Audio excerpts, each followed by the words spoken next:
Selamat pagi, Bapak Ibu yang dikasihi Tuhan. Shalom, Jemaat GSKI Kana Cirebon.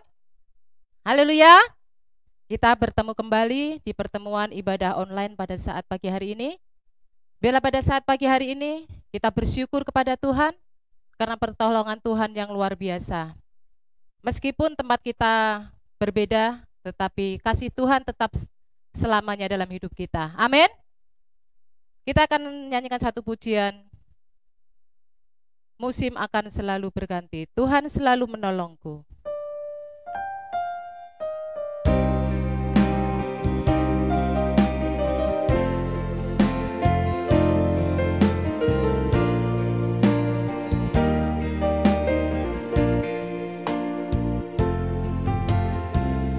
Musim akan selalu berganti, kasih Tuhan tetap abadi,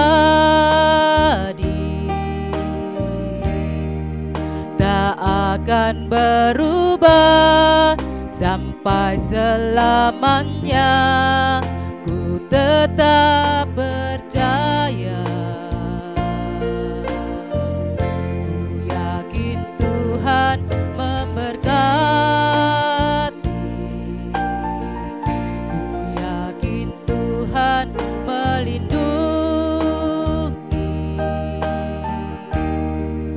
Burung di udara Tuhan pelihara karena kasih-Nya. Tuhan selalu menolongku, selalu menjagaku, sehelai di rambutku tak akan terjatuh tanpa seizin-Mu. Tuhan selalu menolongku, selalu menjagaku. Dia mengenyangkanku dan peliharaku seumur hidupku. Musim akan selalu berganti. Saya undang semua bangkit berdiri. Musim akan selalu berganti, kasih Tuhan tetap abadi, tak akan berubah sampai selamanya. Ku tetap percaya, ku yakin Tuhan memberkati,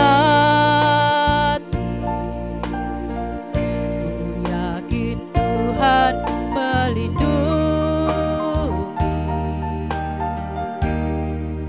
Burung di udara Tuhan pelihara karena kasih-Nya.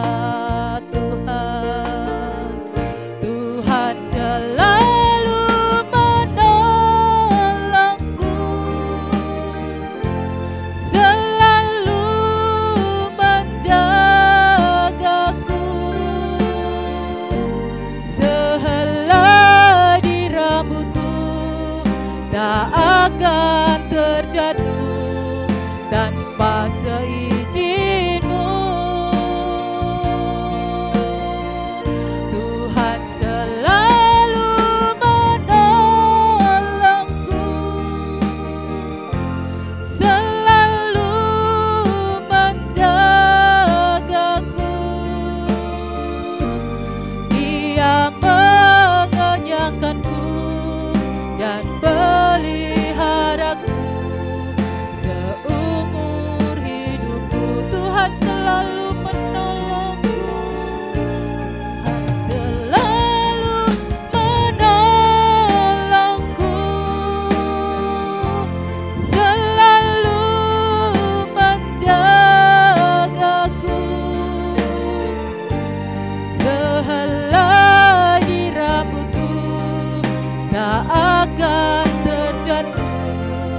tanpa seizin-Mu.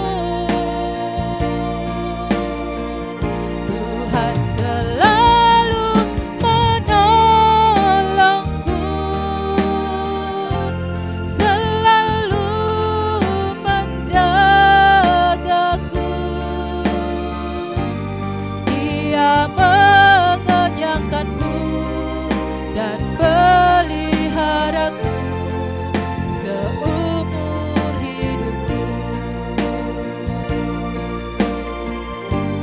Dia mengenyangkanku dan peliharaku seumur hidupku.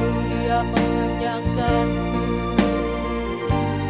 Dia mengenyangkanku dan peliharaku seumur hidupku.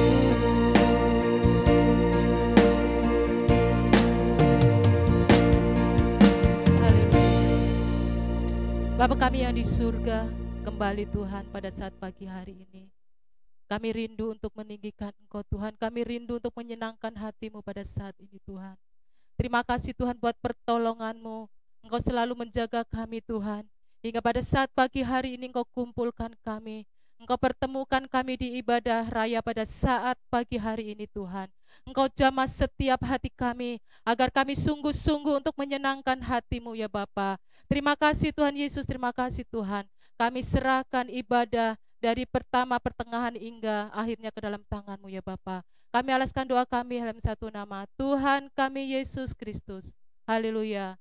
Amin. Haleluya. Ada amin? Haleluya. Tetap semangat ya Bapak Ibu yang dikasihi Tuhan.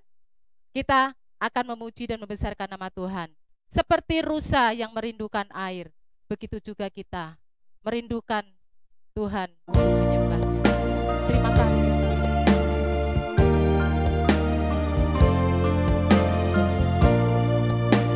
Terima kasih Tuhan.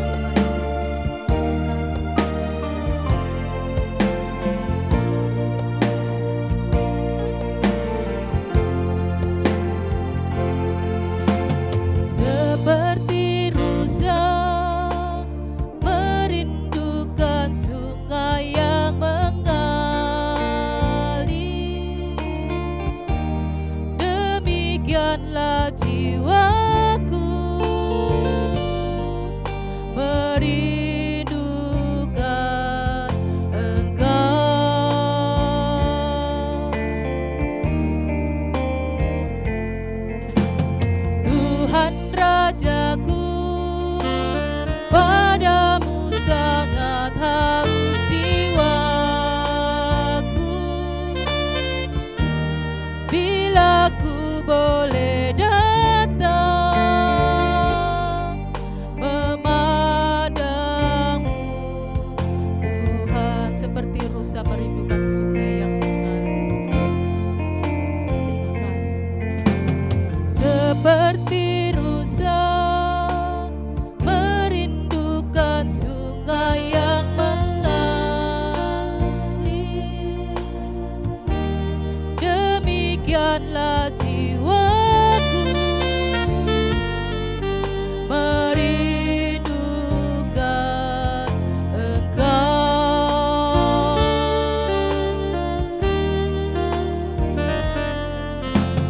Tuhan Rajaku, padamu sangat haus jiwaku.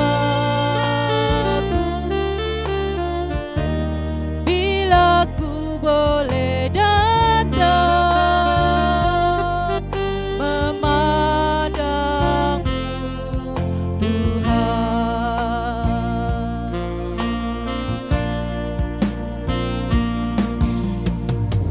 Sekalipun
jiwaku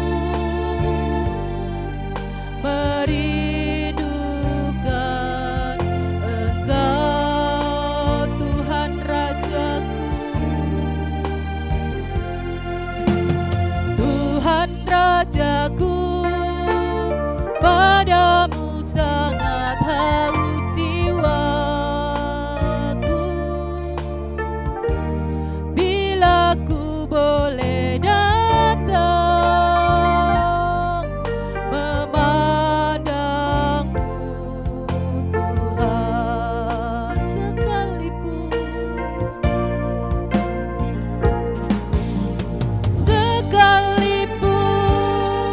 dagingku dan hatiku habis lenyap, gunung batuku dan bagianku tetaplah Allah selamanya. Katakan sekalipun, sekalipun dagingku dan hatiku habis lenyap, gunung batuku dan bagianku tetaplah selamanya. Tetaplah Allah selamanya, tetaplah Allah selamanya, tetaplah Allah, tetaplah Allah selamanya.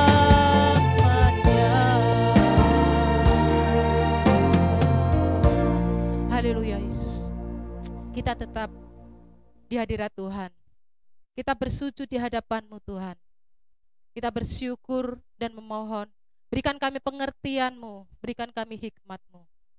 Terima kasih Yesus. Ku bersujud di hadapan-Mu.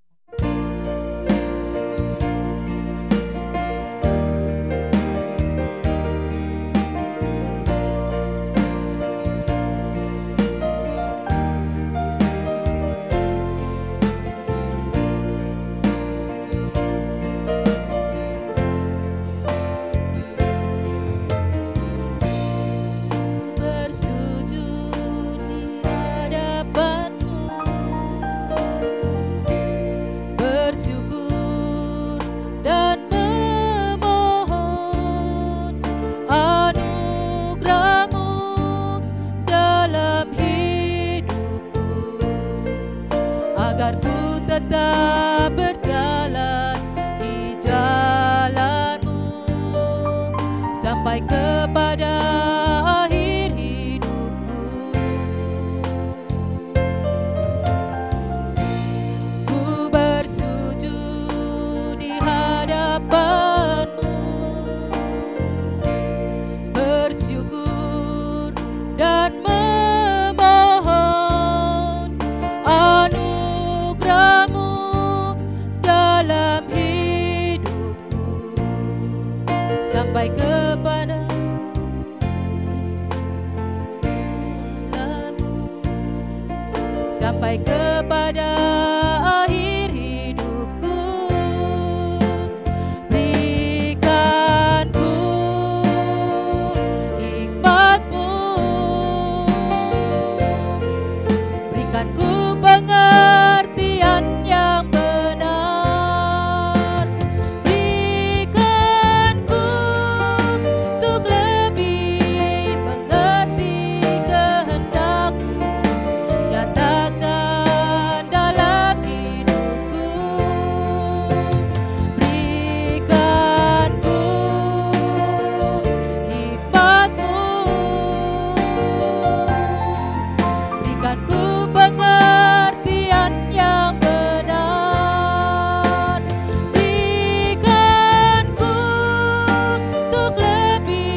tetap berjalan di jalan-Mu sampai kepada akhir hidupku.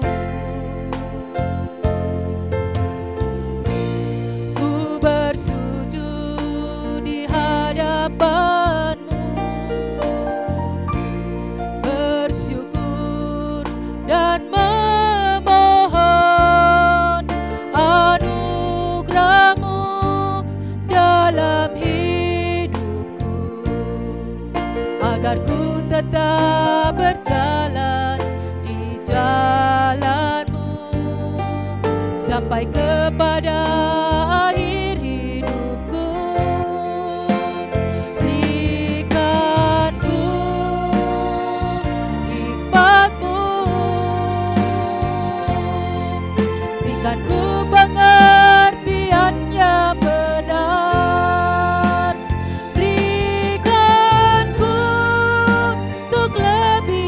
Berikan ku hikmat-Mu,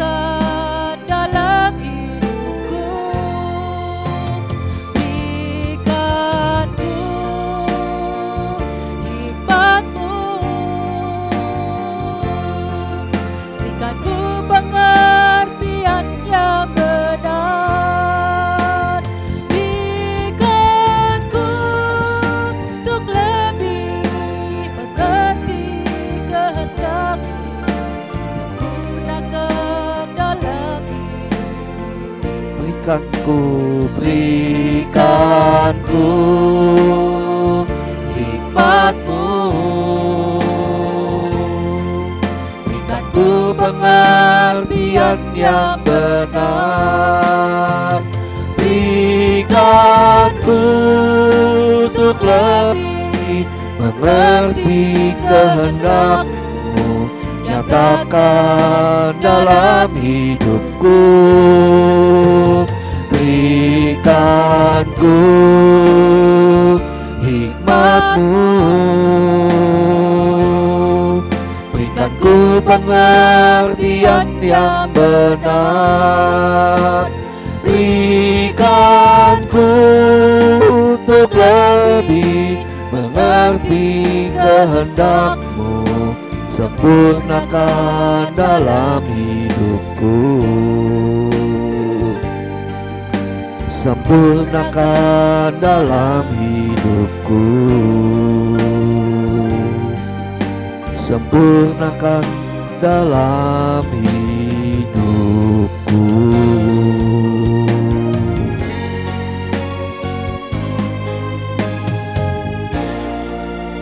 Berikan kami pengertian yang lebih lagi ya Aba, ya Bapa.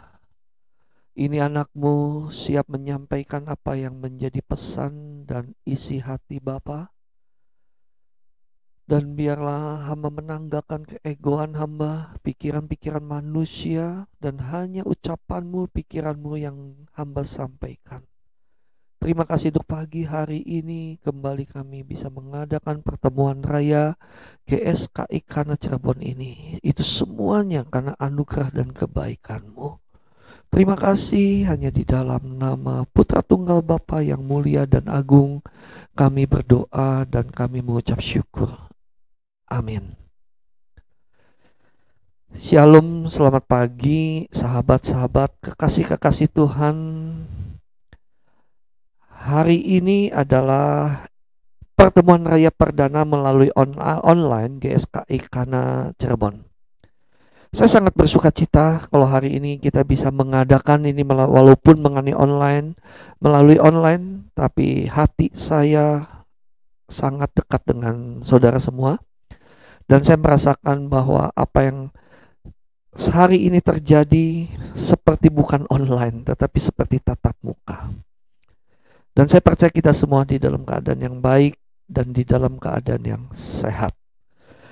Mari saat ini kita akan buka kebenaran dan dalam belajar firman Tuhan. Kita akan buka di dalam 2 Timotius 4 ayat 1 sampai yang ke-8. 2 Timotius 4 ayat 1 sampai yang ke-8. Saya akan bacakan, penuhilah panggilan pelayananmu. di hadapan Allah dan Kristus Yesus yang akan menghakimi orang yang hidup dan yang mati. Aku berpesan dengan sungguh-sungguh kepadamu demi penyataannya dan demi kerajaannya. Beritakanlah firman, siap sedialah, baik atau tidak baik waktunya. Nyatakanlah apa yang salah, tegurlah dan nasihatilah dengan segala kesabaran dan pengajaran. Karena akan datang waktunya orang tidak dapat lagi menerima ajaran sehat, tetapi mereka akan mengumpulkan guru-guru menurut kehendaknya untuk memuaskan keinginan telinganya. Mereka akan memalingkan telinganya dari kebenaran dan membukanya bagi dongeng. Tetapi kuasailah dirimu dalam segala hal, sabarlah menderita, lakukanlah pekerjaan pemberita Injil, dan tunaikanlah tugas pelayananmu. Mengenai diriku, darahku sudah mulai dicurahkan sebagai persembahan, dan saat kematianku sudah dekat. Aku telah mengakhiri pertandingan yang baik. Aku telah mencapai garis akhir dan aku telah memelihara iman. Sekarang telah tersedia bagiku mahkota kebenaran yang akan dikaruniakan kepadaku oleh Tuhan, Hakim yang adil, pada harinya, tetapi bukan hanya kepadaku, melainkan juga kepada semua orang yang merindukan kedatangannya. Saudaraku kasih di dalam Tuhan, ayat ini adalah nasihat daripada Rasul Paulus kepada anak didiknya, yaitu Timotius. Rasul Paulus memberikan satu nasihat dengan tegas dan jelas dan sangat terfokus, saudaraku. Kenapa? Karena Rasul Paulus pun di sini menghidupi nasihatnya. Rasul Paulus tidak hanya memberikan nasihat, tetapi menghidupi nasihatnya. Ada satu ketegasan di dalam ayat ini, di dalam ayat yang pertama, di mana Paulus berkata kepada Timotius, di hadapan Allah dan Kristus Yesus yang akan menghakimi orang yang hidup dan yang mati, aku berpesan dengan sungguh-sungguh kepadamu demi pernyataannya dan demi kerajaannya. Saking seriusnya Paulus berkata, di hadapan Allah dan Kristus yang akan menghakimi. Hidup kita semua akan masuk di dalam penghakiman. Bahkan di dalam ayat yang ke-8 sekali lagi Paulus mengingatkan, sekarang telah tersedia bagiku mahkota kebenaran yang akan dikaruniakan kepadaku oleh Tuhan, Hakim yang adil pada harinya. Perhatikan baik-baik. Saudaraku kasih dalam Tuhan, Paulus mengingatkan kepada Timotius apa yang telah menjadi panggilan Timotius untuk melayani Tuhan, untuk menjadi saksi Tuhan. Paulus mengingatkan jangan sampai kandas di tengah jalan. Harus bisa menyelesaikan sampai akhir. Paulus katakan di sini, gak usah kamu takut, beritakan firman siap sedia, baik maupun tidak baik. Karena kenapa? Paulus sudah bisa merasakan, Paulus sudah bisa menangkap bahwa akan terjadi, dan sebetulnya sehari-hari itu, saat itu, masa itu sudah terjadi. Di dalam ayat yang ketiga dikatakan, karena akan datang waktunya, orang tidak dapat lagi menerima ajaran sehat, tetapi mereka akan mengumpulkan guru-guru menurut kehendaknya untuk memuaskan keinginan telinganya. Saudaraku, kita sebagai orang Kristen hari-hari ini, saudaraku, harus menangkap pesan yang Paulus pesankan kepada Timotius. Paulus berani memberikan pesan ini karena Paulus sudah menghidupinya. Bahkan Paulus berkata di dalam ayat yang ke-6, mengenai diriku, darahku sudah mulai dicurahkan sebagai persembahan, dan saat kematianku sudah dekat. Aku telah mengakhiri pertandingan yang baik, aku telah mencapai garis akhir dan aku telah memelihara iman. Ini luar biasa. Saudaraku, kebanyakan adalah ayat ini dipakai hanya untuk yang sudah meninggal. Tetapi Paulus berkata ini bukan pada saat dia sudah meninggal, tapi pada saat dia masih hidup, dan dia berkata, dan dia bisa memastikan dirinya. Memang di dalam ayat yang ke-6 dikatakan kematianku sudah dekat. Tetapi di dalam ayat yang ke-7, aku telah. Di dalam masa hidupnya Paulus sudah betul-betul konsekuen memenuhi panggilan Allah. Aku telah mengakhiri pertandingan yang baik. Kita harus mengikuti teladan seperti yang diberikan Paulus kepada kita, seperti teladan yang diberikan Paulus kepada Timotius. Kenapa? Karena Paulus pun mengikuti teladan Yesus. Makanya Paulus berkata, ikutilah teladanku karena aku telah mengikuti teladan dari Kristus. Kalau Kristus aku mengakhiri semua dengan baik selama 3,5 tahun dia pelayanan pelayanan Yesus yang ada di muka bumi ini. 33 tahun dan 3,5 tahun dia sangat maksimal. Demikian juga Paulus, dia maksimal. Nah, saudaraku, dari setiap kita semua harus menyadari ini, bahwa kita sebagai orang yang sudah dipanggil, orang yang sudah dipilih, dan orang yang percaya kepada Yesus, kita harus bisa menyelesaikan semuanya itu dengan baik.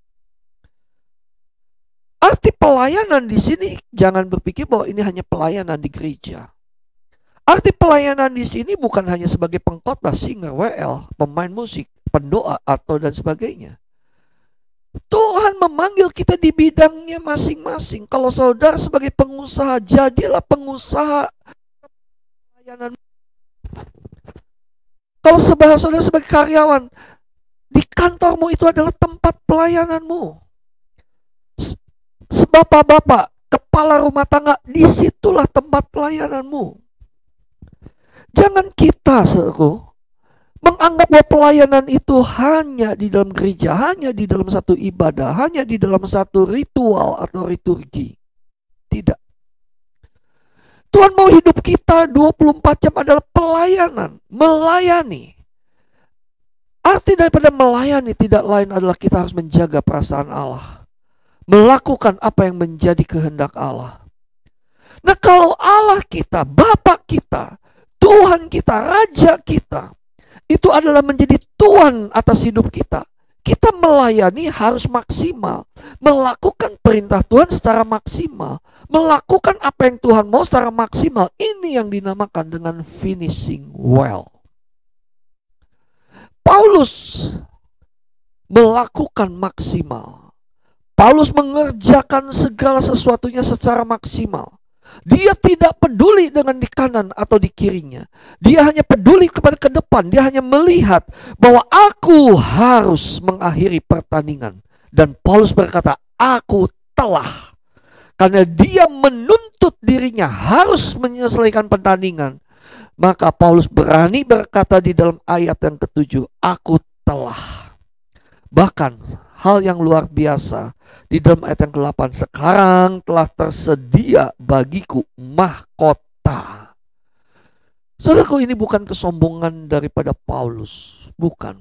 Tapi Paulus bisa berkata, Tuhan aku telah, dan apa yang menjadi janji Tuhan dia bisa terima.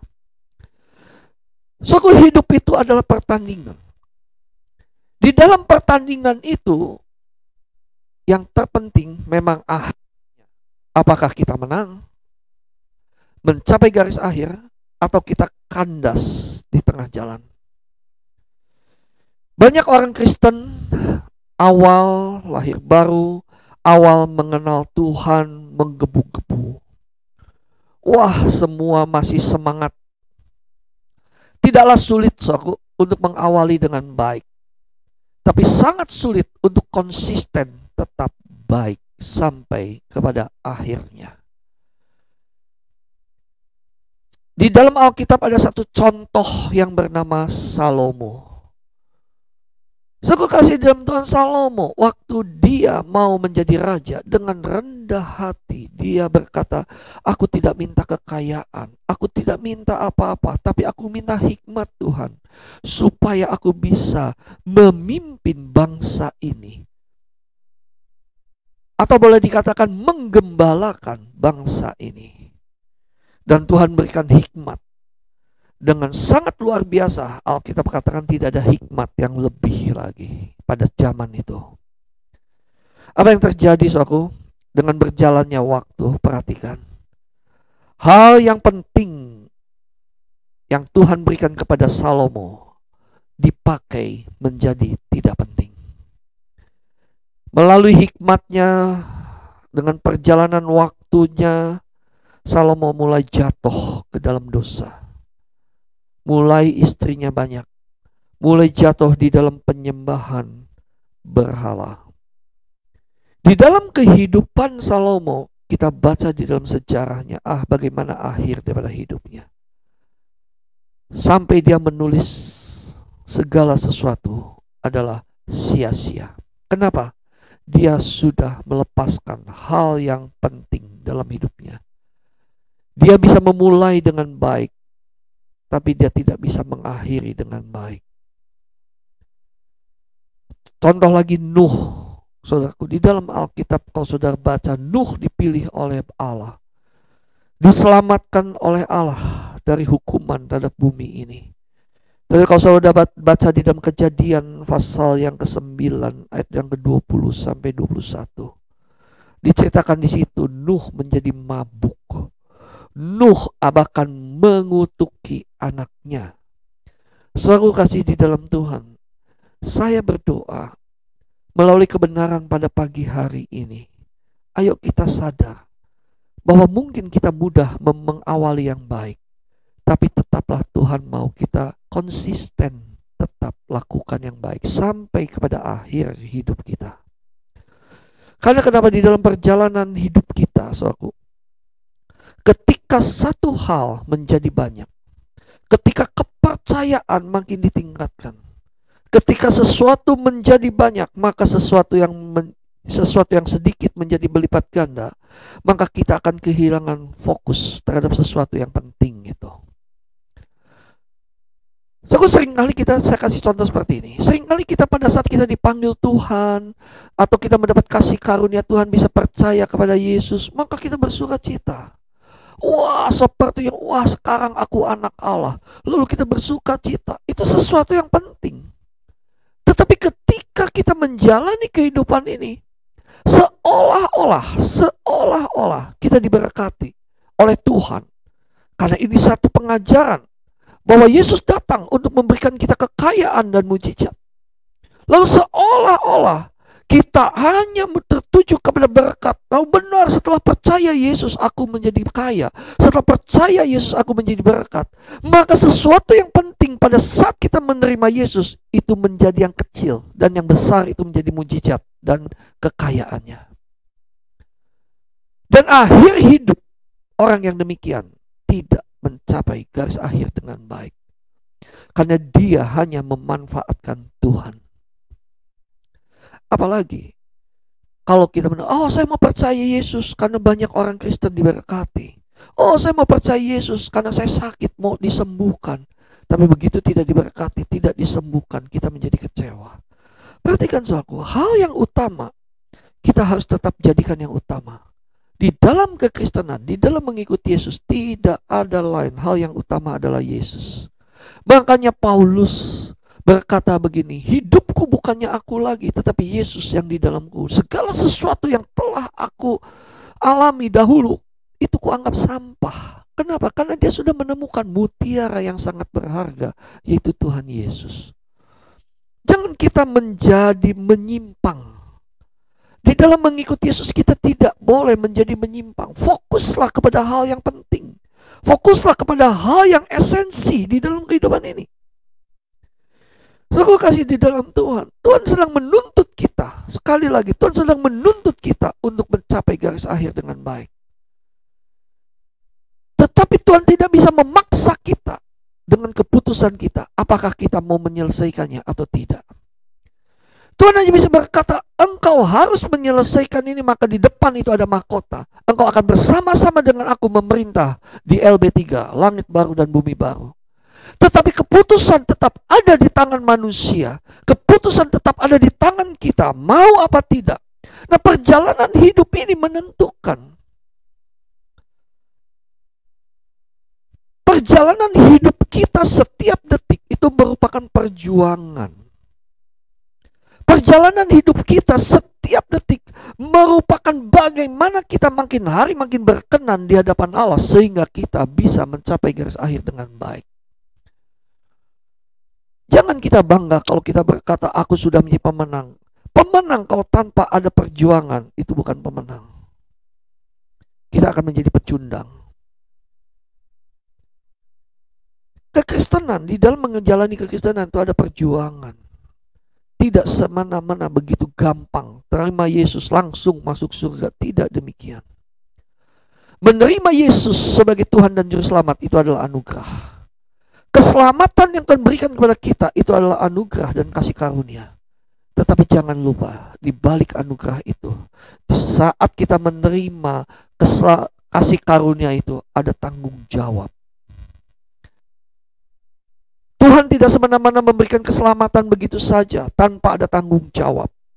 Tuhan mau memberikan keselamatan bagi kita, tapi ada tanggung jawab kita. Ini yang menjadi kehendak Tuhan adalah kita harus menyelesaikan semuanya sampai garis akhir.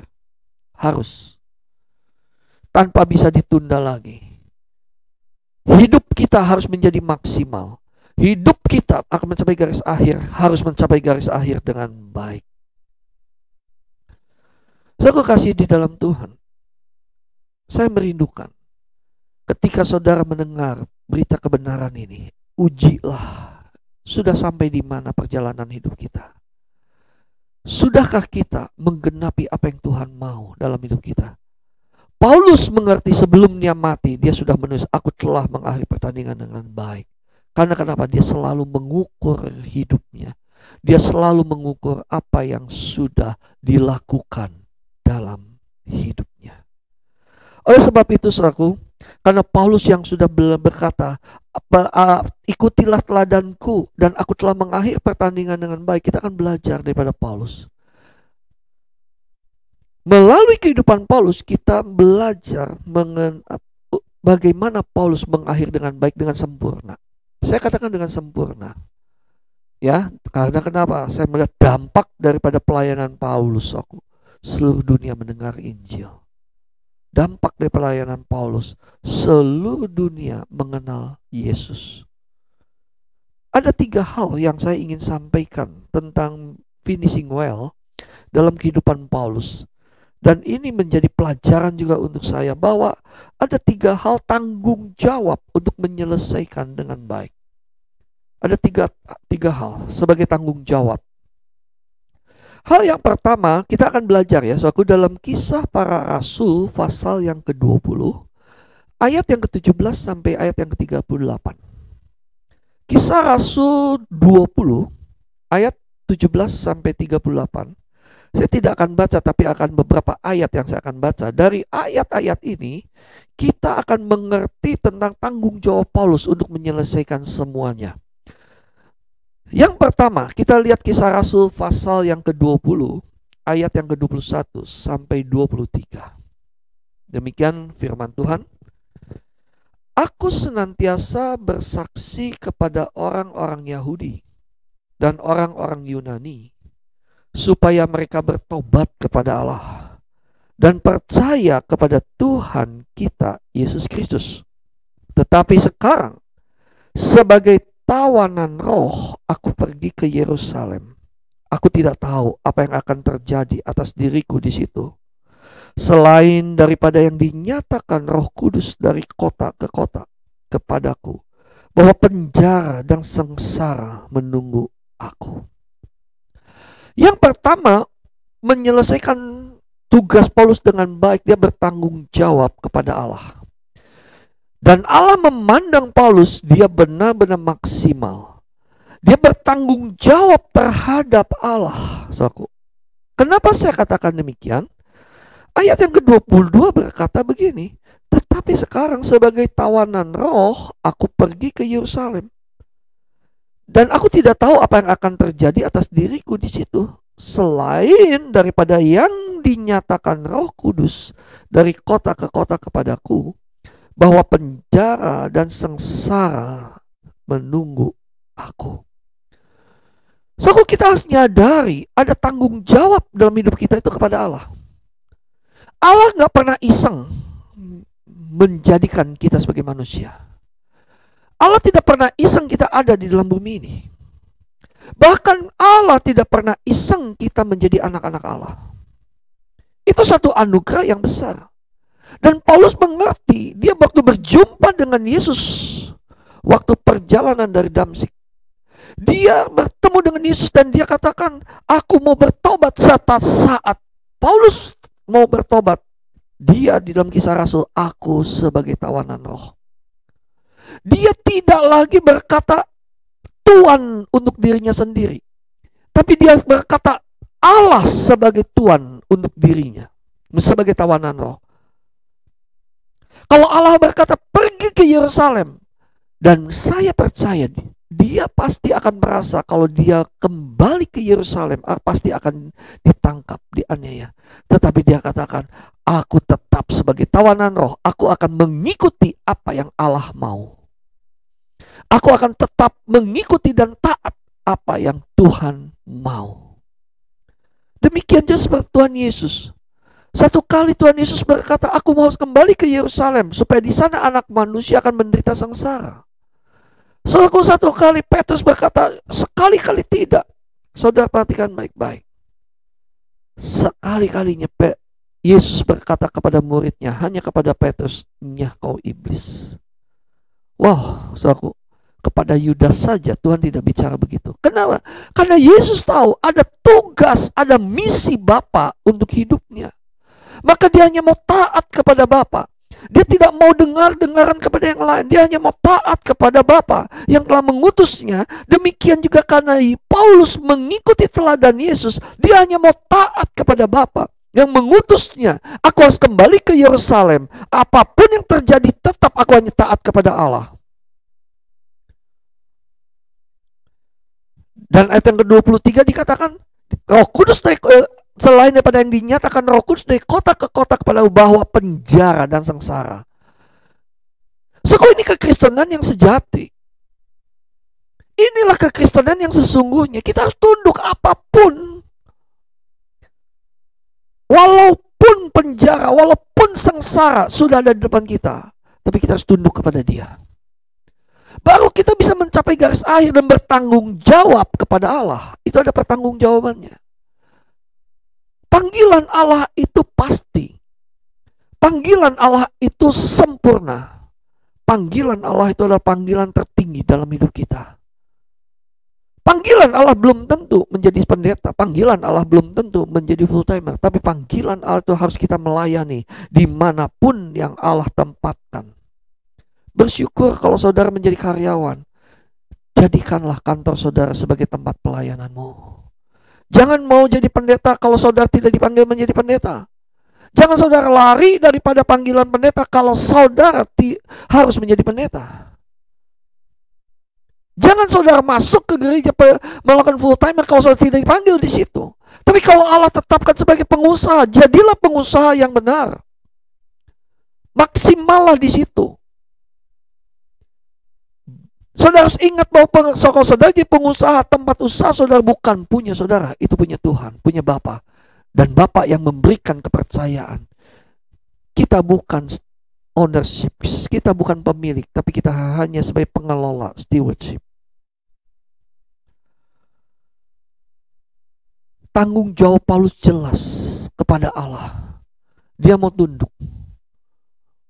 Walaupun dia di penjara. Satu kali Paulus bisa lari, bisa melarikan diri, tapi Paulus tidak mau melarikan diri. Pada saat penjara terbuka, ada gempa dan penjara terbuka, Paulus punya kesempatan untuk melarikan diri. Tapi Paulus tahu ada rencana Allah karena dia di penjara. Dia tidak, oleh sebab itu kepala penjara bertobat. Keren, luar biasa. Luar biasa, saudaraku. Bisakah kita hari-hari ini sebagai kekristenan dalam keadaan akhir dalam keadaan akhir zaman sekarang ini, kita mau tunduk kepada Allah sepenuhnya? Itu hal yang terpenting. Tapi sekarang kita menganggap bahwa dunia ini lebih penting daripada panggilan Allah. Panggilan Allah itu ukurannya selalu dengan kepuasan hawa nafsu dunia ini. Seolah-olah Allah memanggil kita hanya untuk diberkati. Sebagai anak Allah harus diberkati. Itu adalah penyesatan. Panggilan Allah yang terutama adalah kita harus serupa dengan Yesus. Tanggung jawab kepada Allah dimanapun saudara tempatkan, dimanapun kita ada. Itu adalah sarana Allah untuk menjadi serupa dengan Kristus. Konsisten. Mari kita konsisten. Mari kita bertanggung jawab kepada Allah. Yang kedua, di dalam Kisah Rasul pasal yang ke-20, ayat yang ke-24. Kisah Rasul pasal yang ke-20, ayat yang ke-24. Saya akan bacakan. Tetapi aku tidak menghiraukan nyawaku sedikit pun. Asal saja aku dapat mencapai garis akhir dan menyelesaikan pelayanan yang ditugaskan oleh Tuhan Yesus kepadaku untuk memberi kesaksian tentang Injil kasih karunia Allah. So aku lihat, Paulus kembali mengingatkan, aku harus mencapai garis akhir dan menyelesaikan pelayanan yang ditugaskan Tuhan Yesus. Dia kembali bertanggung jawab kepada Allah. Nah, tetapi ada hal yang kedua. Saudaraku, dan ini sudah tercapai. Aku harus mencapai garis akhir. Asal saja aku dapat mencapai garis akhir. Ya, di dalam 2 Timotius tadi katakan aku telah, dan dia tercapai. Segala sesuatu yang Paulus lakukan, semuanya saudaraku dilakukan tulus, murni, dan dia tetap menjaga integritasnya. Dia tidak peduli dengan apapun juga dia tetap menjaga integritasnya. Satu kali Petrus itu bersalah, dia tegur, dia tidak peduli, dia tetap menjaga integritasnya dan menjaga kebenaran apa yang diutus oleh Tuhan Yesus. Kenapa? Karena yang kedua ini terjadi karena Paulus bertanggung jawab terhadap dirinya sendiri. Paulus tetap menjaga hati nuraninya dengan tulus di dalam segala hal. Makanya dia memerintahkan kepada dirinya sendiri, aku harus bertanggung jawab kepada diri saya sendiri. Aku harus melayani Tuhan dengan hati yang tulus. Makanya Paulus, aku tidak menghiraukan nyawaku sedikit pun. Karena Paulus menjaga integritas dia. Dia bertanggung jawab terhadap dirinya sendiri. Dan berkata begini, hai dagingku. Hai dagingku. Engkau harus tunduk kepada Allah. Dia memerintahkan dagingnya untuk tidak mengikuti hawa nafsu dunia ini. Dia memerintahkan dagingnya untuk tidak mencintai dunia ini. Tadi kita nyanyikan, sekalipun dagingku dan hatiku habis lenyap, gunung batuku dan bagianku, tetaplah Allah selamanya. Ini satu pernyataan yang Paulus juga ucapkan walaupun dia tidak berkata demikian.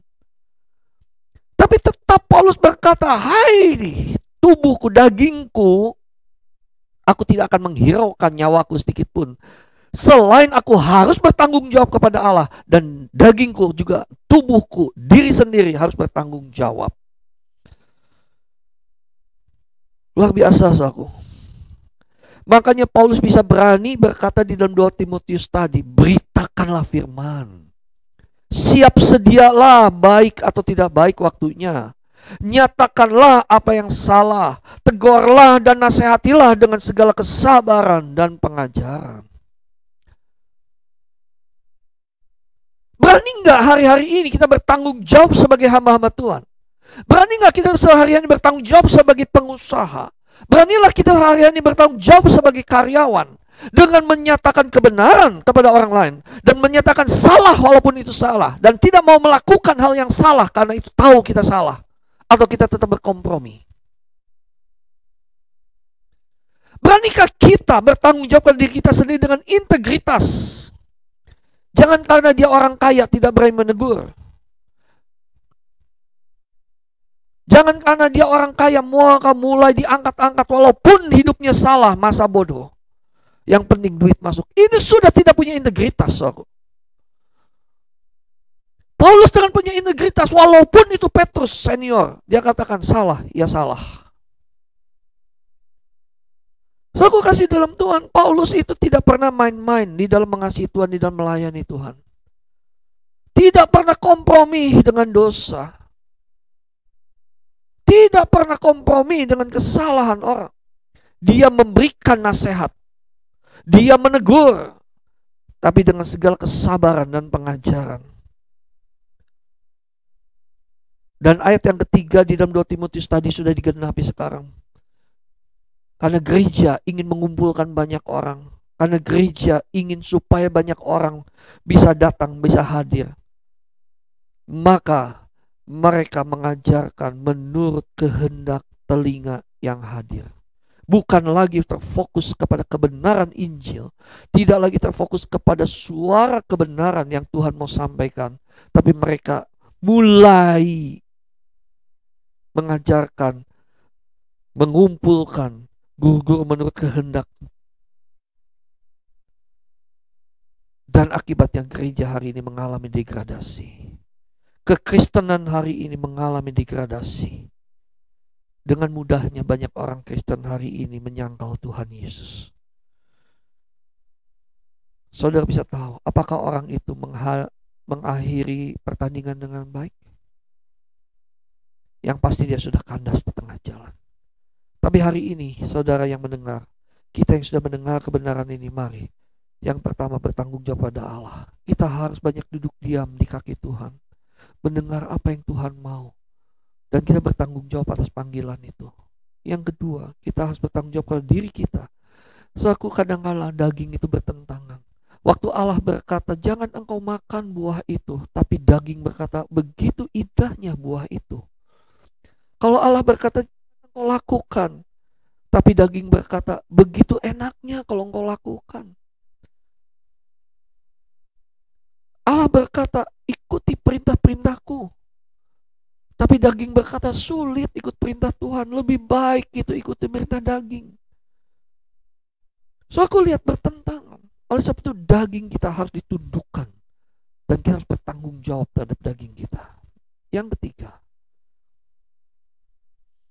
Di dalam Kisah Rasul pasal yang ke-20 ayat yang ke-36 sampai 38. So kalau saya membaca ayat ini karena saya memiliki moto dalam hidup saya. 2007 anak saya dipanggil Tuhan.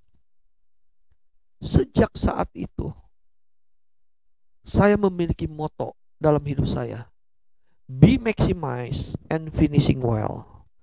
Hidup menjadi maksimal dan mencapai garis akhir dengan baik. Nah, salah satu yang menjadi saya bikin menangis ini dalam Kisah Rasul pasal yang ke-20. Saya merenungkan Paulus memberikan contoh yang sangat luar biasa. Kisah Rasul pasal yang ke-20 ayat yang ke-36 sampai 38.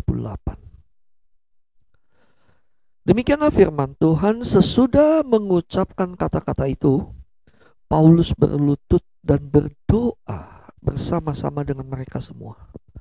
Maka menangislah mereka semua terseduh-seduh, dan sambil memeluk Paulus, mereka berulang-ulang mencium dia. Mereka sangat berduka cita, terlebih-lebih karena ia katakan bahwa mereka tidak akan melihat mukanya lagi. Lalu mereka mengantar dia ke kapal. So, aku ada satu pertanyaan, boleh kita jawab semua, baik yang di rumah, dimanapun saudara berada. Pertanyaan ini adalah, warisan apa yang akan kita tinggalkan kepada dunia ini ketika kita dipanggil Tuhan? Warisan apa yang akan kita tinggalkan kepada dunia ini ketika kita dipanggil Tuhan? Warisan apa yang akan kita tinggalkan kepada istri, kepada suami, kepada anak pada saat kita dipanggil Tuhan? Warisan apa yang akan kita tinggalkan untuk jemaat, untuk seluruh pengerja dalam satu gereja pada saat kita dipanggil Tuhan?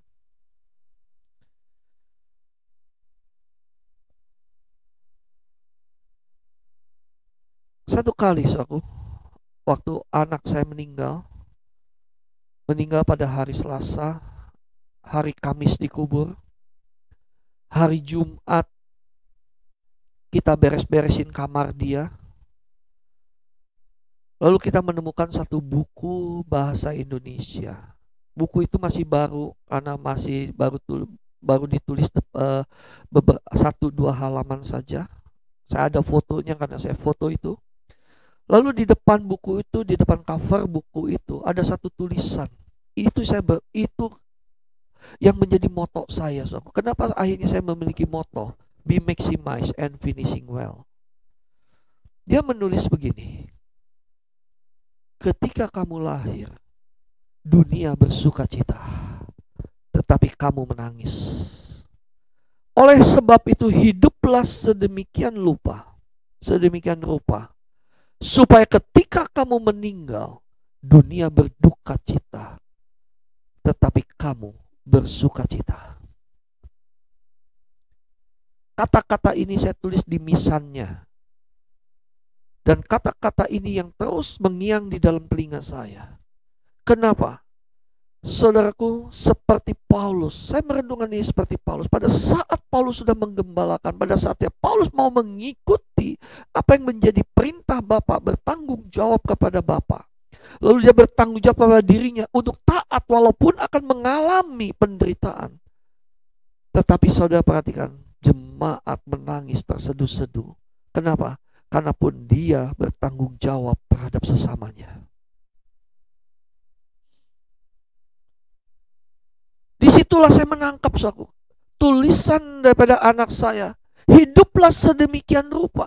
Artinya hiduplah yang benar supaya ketika engkau mati, dunia itu berduka cita karena kepergian kita. Jangan dunia bersuka cita karena kepergian kita. Saya sering bertanya kepada diri saya sendiri, seandainya saya dipanggil Tuhan, apa kata istri saya tentang saya?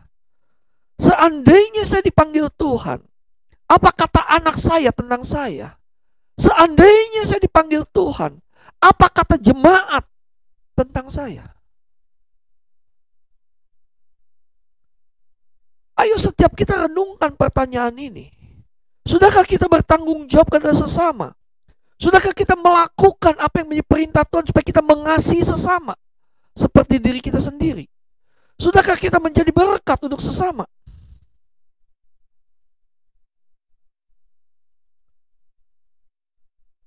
So, ini nggak mudah. Tetapi pada saat kita mau bertanggung jawab ke panggilan Allah, bertanggung jawab kepada diri kita sendiri, dan pada saat kita mau melakukan tanggung jawab kita kepada sesama, hal ini pasti kita akan dapat. Mereka akan menangis pada saat kita pulang. Mereka akan meratap saat mereka pulang, saat kita pulang. Jangan sekali-kali saya berdoa, Tuhan tolong, jangan sampai kalau aku pulang ke rumah Bapak, orang mentertawakan dan bersyukur kepulangan saya. Itu tandanya saya tidak menjadi berkat buat mereka. Dan saya hanya mau berdoa, Tuhan, aku mau maksimal di muka bumi ini. Aku mau maksimal, mau melakukan apa yang Tuhan mau aku lakukan. Aku mau bertanggung jawab kepada Allah. Aku mau bertanggung jawab kepada diriku sendiri. Dan aku mau bertanggung jawab kepada sesamaku. So, aku kasih di dalam Tuhan, ayo. Saya merindukan kita maksimal. Saya merindukan, ayo coba saudaraku. Mungkin setelah dengar firman Tuhan ini, saudara boleh bertanya, warisan apa yang saudara akan tinggalkan untuk dunia ini pada saat kita dipanggil Tuhan. Warisan apa? Saya nggak ngerti, saudaraku. Hanya saudara punya tanggung jawab di hadapan Tuhan. Hanya saudara yang punya tanggung jawab kepada diri kita sendiri. Saya ingat ada satu lagu ini. Lagu ini sangat memberkati saya, saudaraku, untuk terus kehidupan kita menjadi maksimal.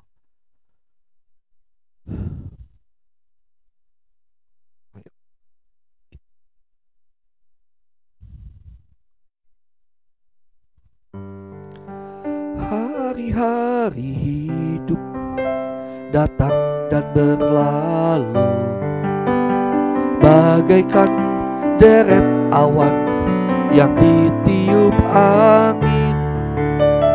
Hatiku bertanya, kau berikan jawabnya. Mengapa ku di sini di gembala dunia? Mari yang bisa angkat pujian bersama-sama. Hari-hari hidup datang dan berlalu, bagaikan deret awan yang ditiup angin. Hatiku bertanya, kau berikan jawabnya. Mengapa ku di sini di gembala dunia? Kau buka mataku, hati dan pengertianku. Hidup ini untuk mengabdi bagimu, disingkat hariku. Kaulah tujuanku, indah kerajaanmu. Di ujung jalanku nampak matahari kehidupan yang tak pernah terbenam. Saudara, kalau saudara fokus ke depan, hari-hari yang kita lalui, apa yang kita jalani, baik suka maupun duka, ada satu rencana Allah, ada satu tujuan Allah dalam hidup saudara. Ayo, hidup ini seperti pertandingan, saudara, dan harus bertanggung jawab kepada Tuhan, bertanggung jawab kepada diri sendiri, dan bertanggung jawab kepada sesama kita. Jangan kita abaikan panggilan Tuhan. Paulus memberikan pesan kepada Timotius, penuhilah panggilanmu, penuhilah pelayananmu, selesaikan semuanya.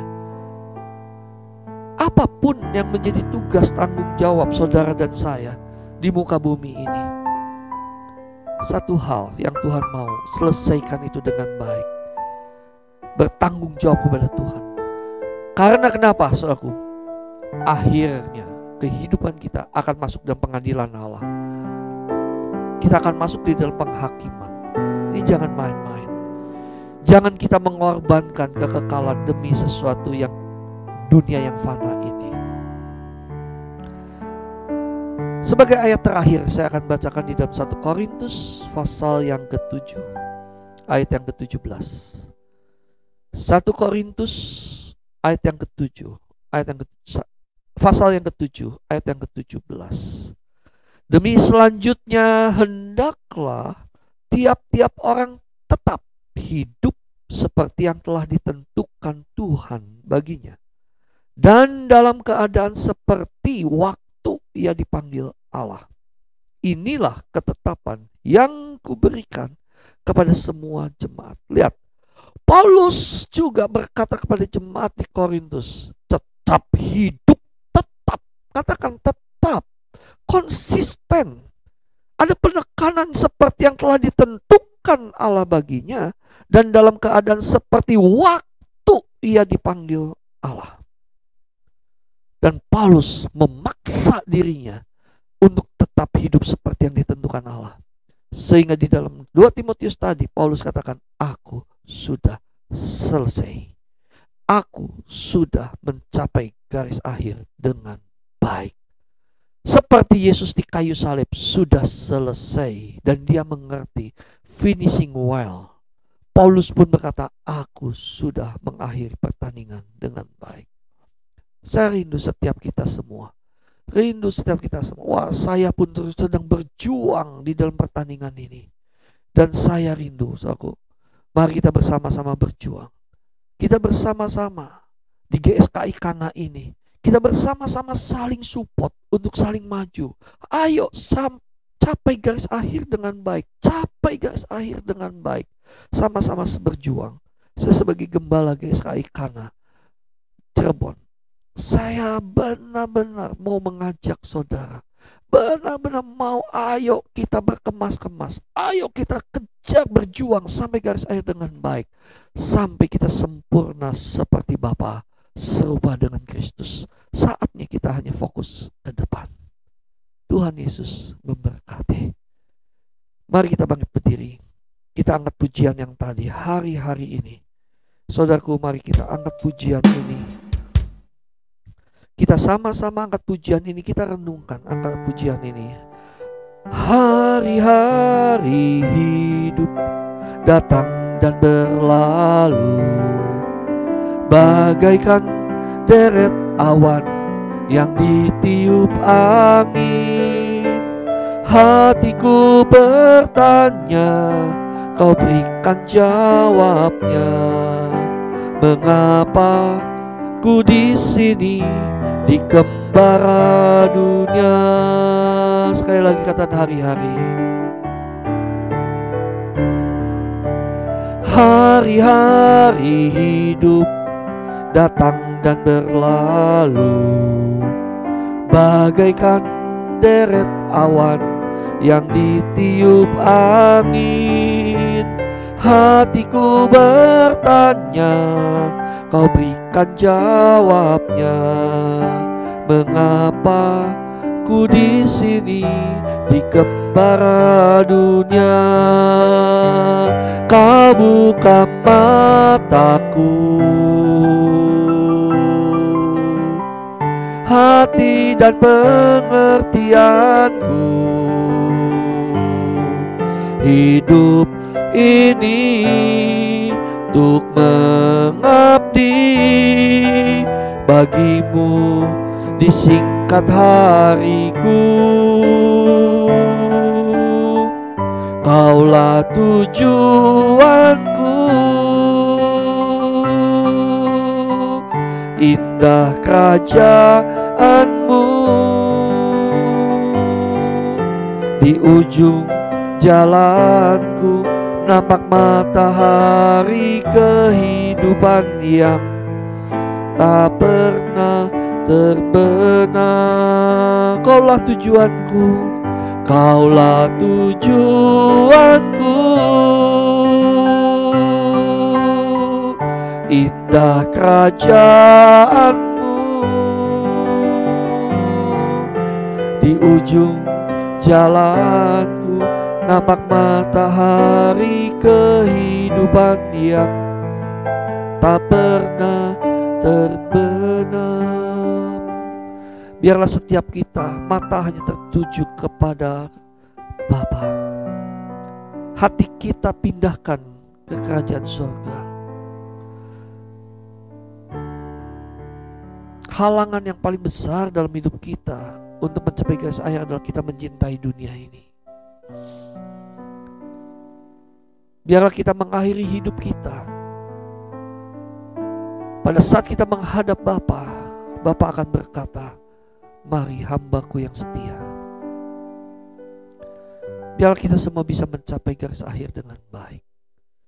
Bapa, biarlah firman-Mu dapat kami praktekkan. Dan kan juga kami percaya ya Bapa, firman-Mu ini mengubah kami. Firman-Mu ini menguatkan kami, bahkan menegur kami. Terima kasih Bapa.